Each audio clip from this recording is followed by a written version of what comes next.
After a hearty meal, bagay dyan, mag-dessert. Let's go! And where else to go pag gusto nyo ng meals and the perfect dessert dito sa area? Eto yun guys! Come on, let's go!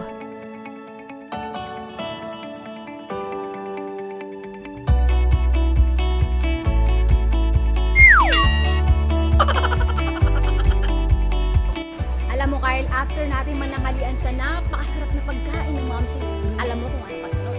Nako, ano yan ate?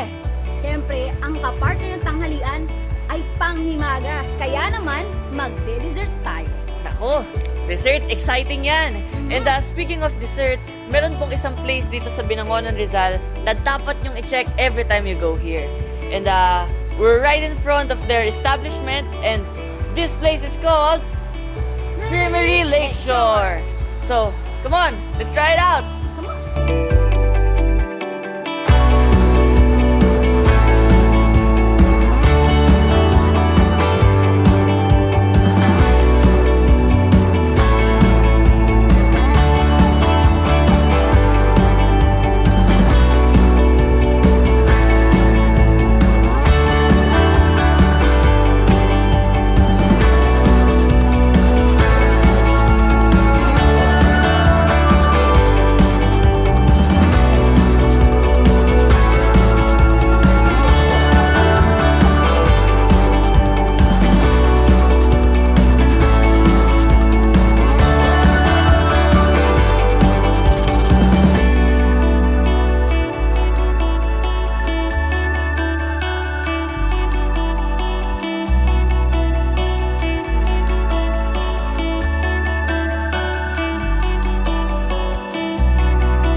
Sobrang relaxing itong place na ito by the lakeshore. Siesta time when we got here. And while relaxing after our dessert, parang ang sarap katulog.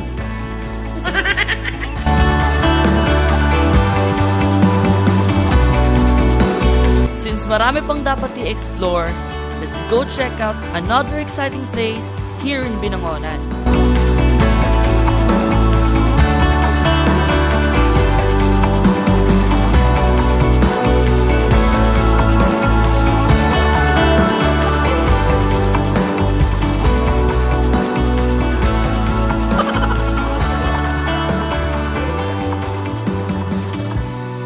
Our next stop, BRCC, or Binangonan Recreation and Conference Center, which aims to involve all their constituents to become very active in any sports activities for a sound mind and body regardless of age.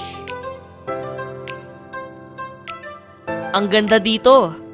Malaking tulong ang place na ito para may mapaglibangan ng mga kabataan at asain pa nila ang kanilang mga skills para mag-excel sa sports.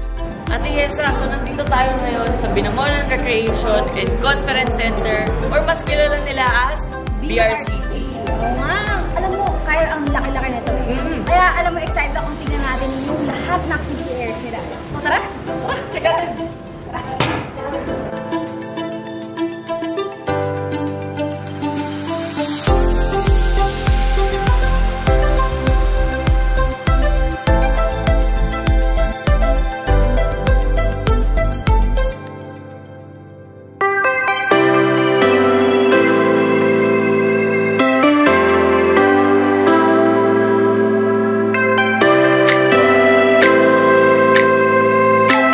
Without a doubt, one day, may isang lilitaw na national athlete natin na dito mismo manggagaling sa Binangonan.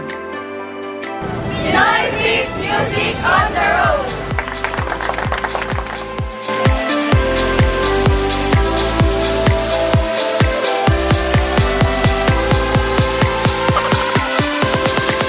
Kulit nyo guys!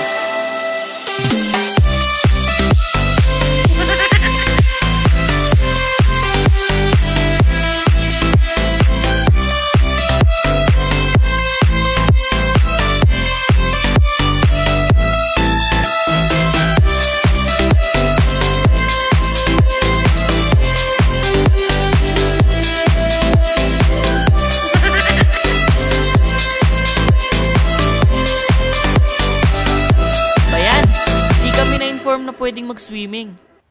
Sayang.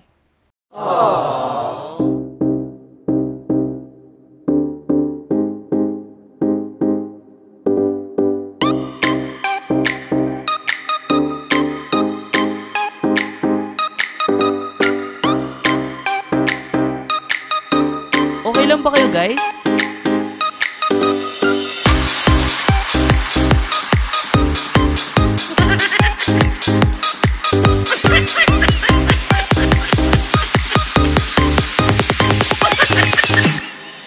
Oh, bago pa tayo magkalokohan, proceed na tayo sa next destination natin. Let's go!